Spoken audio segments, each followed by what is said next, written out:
Capítulo 16. Sansão e Dalila. Certa vez, Sansão foi à cidade de Gaza. Lá conheceu uma prostituta e passou a noite com ela. Então, comentou-se na cidade: eis que Sansão veio para cá. Fizeram rondas e vigiaram a noite toda à porta de Gaza. Não se moveram durante toda a noite e descansaram argumentando: esperemos até o romper do dia, e então o mataremos. Sansão, porém, permaneceu deitado somente até o meio da noite. E então levantou-se, agarrou firme a porta da cidade com os 2 batentes, e os arrancou, com trancas e tudo. Pôs toda a peça sobre os ombros e carregou para o alto da colina que está em frente da cidade de Hebrom. Passados esses acontecimentos, Sansão se apaixonou por uma mulher do vale de Soreque, chamada Dalila. Então, os governadores dos filisteus foram procurá-la e lhe propuseram: seduze Sansão e descobre de onde vem a sua força extraordinária, e com que meio poderíamos dominá-lo e amarrá-lo para, então, o subjugarmos. Cada um de nós te dará 13 quilos de prata. E Dalila indagou a Sansão: conta-me, pois, eu te rogo, de onde vem a tua maravilhosa força, e somente de que maneira poderias ser vencido e amarrado? Sansão explicou-lhe: se me amarrassem com 7 tiras de couro novas, ainda úmidas, ficarei tão vulnerável quanto qualquer outro ser humano. Então, os líderes dos filisteus trouxeram a Dalila 7 cordas de arco frescas, que não tinham ainda sido secadas, e ela usou-as para amarrá-lo. Ela havia escondido alguns homens no seu quarto, e então gritou: os filisteus vêm sobre ti, Sansão. Ele arrebentou as tiras de couro frescas como se fossem fios de estopa que se aproximam do fogo, e assim não se descobriu de onde vinha a sua poderosa força. Mais tarde, disse Dalila a Sansão: zombaste de mim e me disseste mentiras. Mas agora, eu te suplico, dá-me a conhecer o que seria necessário para amarrar-te e subjugar-te. E Sansão lhe tornou a explicar: ora, se me amarrassem firmemente com cordas novas que nunca tivessem sido usadas, eu perderia minha força extraordinária e seria tão fraco como qualquer homem. Então, Dalila tomou cordas novas e conseguiu amarrar os braços dele. Em seguida, gritou: Sansão, os filisteus estão te atacando. E ela havia escondido alguns homens no seu quarto. Contudo, ele rompeu as cordas como se fossem umas linhas atadas aos seus braços. Depois disso, Dalila voltou a falar com Sansão e lhe pediu: até agora brincaste e me iludiste com tuas mentiras. Conta-me, com que devo amarrar-te? Então ele lhe declarou: se teceres as 7 tranças da minha cabeleira num pano e o prenderes com um pino de tear, ficarei tão vulnerável quanto qualquer outro homem. Mais tarde, Dalila fez com que Sansão dormisse.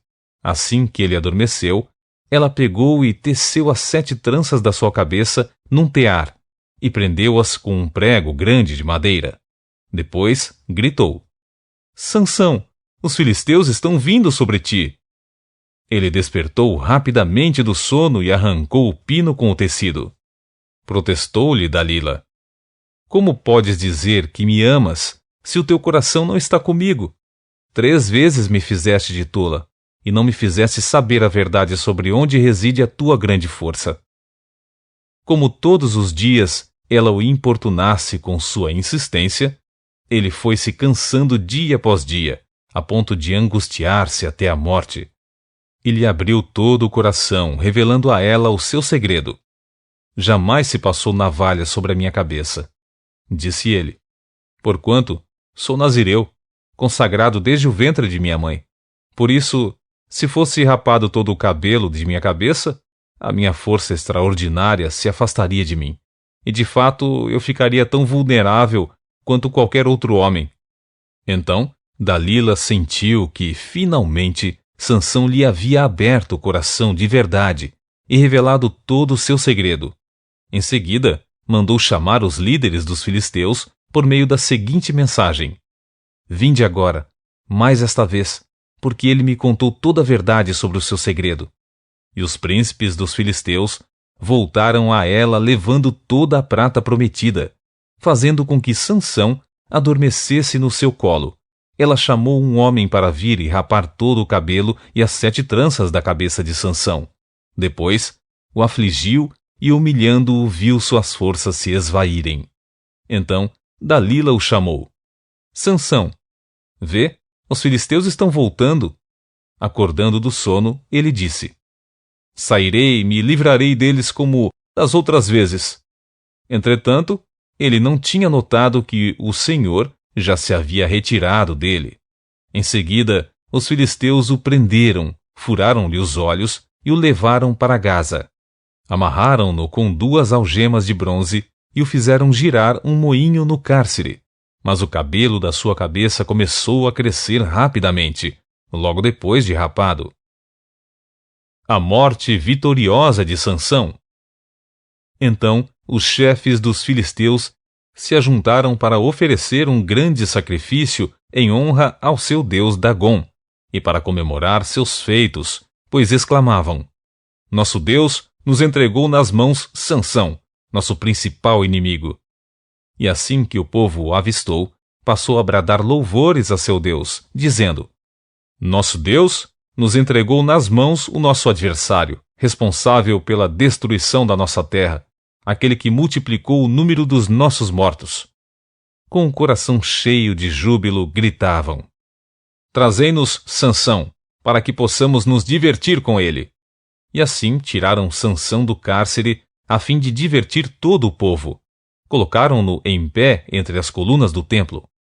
Então Sansão pediu ao jovem que o guiava pela mão: por favor, deixa-me apalpar as colunas em que se apoia o templo, pois preciso me encostar nelas. A casa de Dagom, o templo, estava repleto de homens e mulheres, e ali estavam reunidos todos os príncipes e líderes dos filisteus.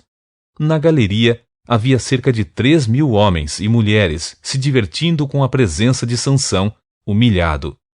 Em um certo momento, Sansão ergue um clamor a Javé e ora: ó soberano e eterno Deus, eu te invoco e suplico, dá-me forças, só mais esta vez, para que me vingue dos filisteus pelos meus 2 olhos cegados, ó Senhor. Imediatamente, Sansão forçou as 2 colunas centrais, sobre as quais o templo todo se firmava, apoiando-se nelas, tendo a mão direita numa coluna e a esquerda na outra, exclamou: que eu morra com os filisteus. Em seguida, ele as empurrou com toda a sua extraordinária força, e o templo desabou de uma só vez sobre os governadores e todas as pessoas que ali se reuniam. Portanto, Sansão matou mais gente no momento da sua morte do que em toda a sua vida. Os irmãos de Sansão e toda a família do pai de Sansão foram buscar o seu corpo. Eles o levaram e o sepultaram nas terras que ficam entre Zorá e Estaol, no túmulo de Manoá, seu pai.